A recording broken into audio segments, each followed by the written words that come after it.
नमस्कार दोस्तों। तो आज की वीडियो में हम देखेंगे मैथिली शरण गुप्त का साहित्यिक जीवन परिचय। ये आने वाले एग्जाम के लिए बहुत ही महत्वपूर्ण है, इसलिए इसको बारीकी से तैयार कर लेना है। लिखने के लिए अगर मैं बात करूँ आपको इसको लिखने कैसे है। लिखने के लिए सबसे पहले आपको हेडिंग डालना है संक्षिप्त परिचय।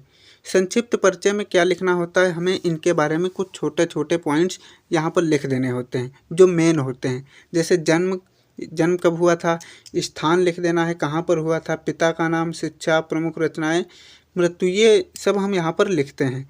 इससे होता क्या है, एग्जामिनर के पास कॉपियाँ जो होती हैं चेक करने के लिए ज़्यादा होती हैं। वो क्या करता है, कुछ पॉइंट ही चाहता है कि हमें ऐसे पॉइंट मिल जाएं जिससे मुझे पूरी कॉपी चेक करना या पूरा क्वेश्चन के आंसर को चेक करना ना पड़े। थोड़ा ही चेक करके हम पूरे नंबर अगर देने लायक है तो दे दें।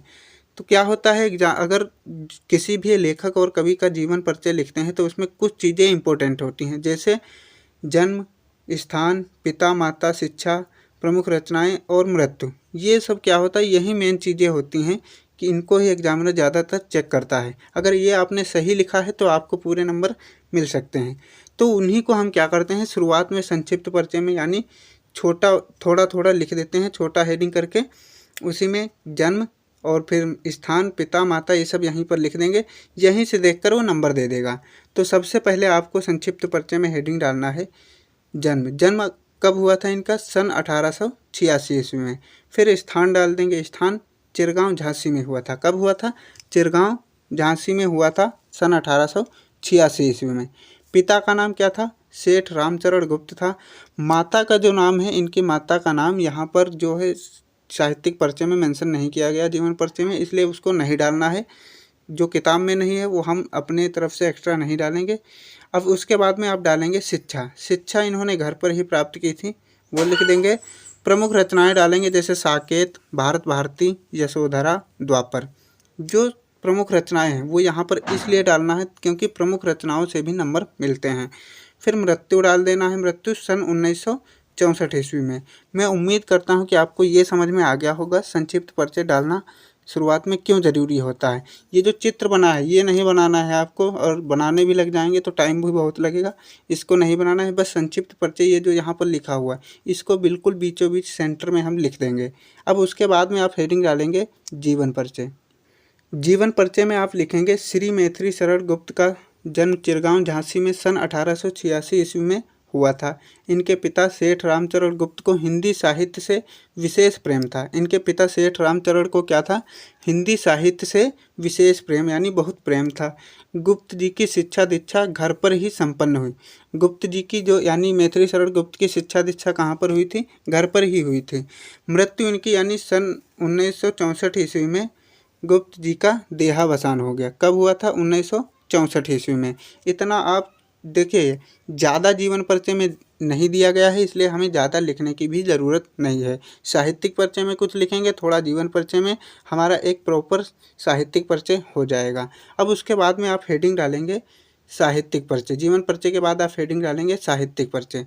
साहित्यिक परिचय में आप लिखेंगे मैथिली शरण गुप्त आचार्य महावीर प्रसाद द्विवेदी के संपर्क में आने के पश्चात उनकी प्रेरणा से काव्य रचना करके इन्होंने हिंदी काव्य की धारा को समृद्ध किया। किसके संपर्क में आने के बाद इन्होंने जो है काव्य रचना की थी, आचार्य महावीर प्रसाद द्विवेदी। इसलिए इनको हम गुरु भी मान सकते हैं।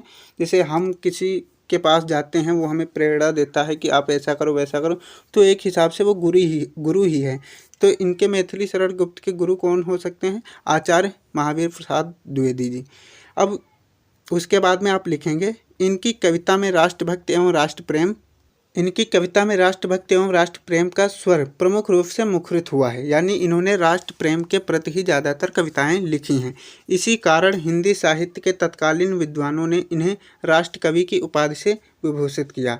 जो उस समय के तत्कालीन कवि थे उन्होंने क्या कहा था कि ये राष्ट्र कवि हैं। किस कारण, क्योंकि इन्होंने जो लिखा था, रचनाएं की हैं, उसमें राष्ट्रभक्ति एवं राष्ट्र प्रेम की भावना कूट कूट कर भरी हुई थी। इनकी प्रथम पुस्तक रंग में भंग का प्रकाशन सन 1909 ईस्वी में हुआ। कब हुआ था इनकी प्रथम पुस्तक का प्रकाशन, सन 1909 ईस्वी में। किंतु इन्हें ख्याति सन 1912 ईस्वी में प्रकाशित पुस्तक भारत भारती के पश्चात ही मिलनी प्रारंभ हुई। इनकी जो पहली पुस्तक थी रंग में भंग, वो तो प्रकाशित हो गई थी 1909 ईस्वी में। लेकिन इन्हें ख्यात यानी इन्हें लोग जानने कब लगे थे? 1912 ईस्वी में, जब इनकी भारत भारती प्रकाशित हुई थी पुस्तक, उसके बाद में इन्हें लोग ज़्यादातर जानने लगे थे। इसी पुस्तक ने इन्हें राष्ट्र कवि के रूप में विख्यात किया। ये द्विवेदी युग के सबसे अधिक लोकप्रिय कवि माने जाते हैं। ये जो मैथिली शरण गुप्त हैं, ये द्विवेदी युग के सबसे लोकप्रिय कवि माने जाते हैं। इतना ही आप लिखेंगे यहाँ तक साहित्यिक परिचय में। उसके बाद आप हेडिंग डालेंगे प्रमुख रचनाएं। प्रमुख रचनाओं में ध्यान रहे कोई ऐसे हेडिंग सब हेडिंग करके नहीं डालना है, क्योंकि हमारे पास क्या होता है, ये जो हिंदी का पेपर होता तो सरल है, लेकिन हमारे पास टाइम कम होता है, क्योंकि इसमें हमें इतना याद होता है कि मन करता है लिखते ही जाएं। और कभी कभी ऐसे भी क्वेश्चन होते हैं जो आते हुए भी छूट जाते हैं टाइम ना होने के कारण। इसलिए हमें इस हिसाब से लिखना है कि सब कुछ लिख भी दें और कुछ छूटे भी ना, और पूरे नंबर भी मिल जाएं और टाइम भी बच जाए। इस प्रकार से हम लिखेंगे। इसमें सब हेडिंग आपको प्रमुख रचनाओं में नहीं डालना कि ये नाटक अलग हैं और ये कविता अलग कर दिए, ये उपन्यास अलग कर दिए, ऐसे नहीं लिखना है। आपको बस एक हिसाब से सीरियल वाइज लिख देना है, जितनी भी आपको रचनाएं याद हैं। प्रमुख रचनाएं हेडिंग डालने के बाद आप जितनी याद कर रखें उनको फटाफट लिख देना है। जैसे साकेत, यशोधरा, झंकार, सिद्धराज, कुणाल गीत, पंचवटी, द्वापर, नहुस तथा पृथ्वीपुत्र। आपको इसमें अगर आपको लगता है इतनी नहीं याद होंगी, वैसे याद करने को क्या है, इतना जहाँ तक अगर इससे पहले का आप याद कर लेते हैं साहित्यिक परिचय तक, तो इतना तो आपको आसानी से ही याद हो सकता है। अगर भूल भी जाते हैं तो कोई नहीं, कम से कम आपको 5 के प्लस जरूर रचनाएं लिखनी है, इतना तो आपको याद ही करना होगा। उम्मीद करता हूं कि मैथिली शरण गुप्त का साहित्यिक परिचय आपको अच्छे से समझ में आ गया होगा। अगर समझ में आ गया है तो लाइक, शेयर और सब्सक्राइब कर देना। अब मैं बात करता हूं कि आप इसकी फ्री में PDF कहां से डाउनलोड कर सकते हैं। PDF डाउनलोड करने के लिए आपको जाना है टेलीग्राम में। अगर आपने टेलीग्राम डाउनलोड नहीं किया है तो प्ले स्टोर से डाउनलोड कर लेंगे। डाउनलोड करने के बाद आप उसमें सर्च करेंगे BRGK बाई विपिन। वहाँ से इस लोगों का एक चैनल दिखेगा जिसमें आप ज्वाइन होकर इसकी फ्री में PDF डाउनलोड कर सकते हैं।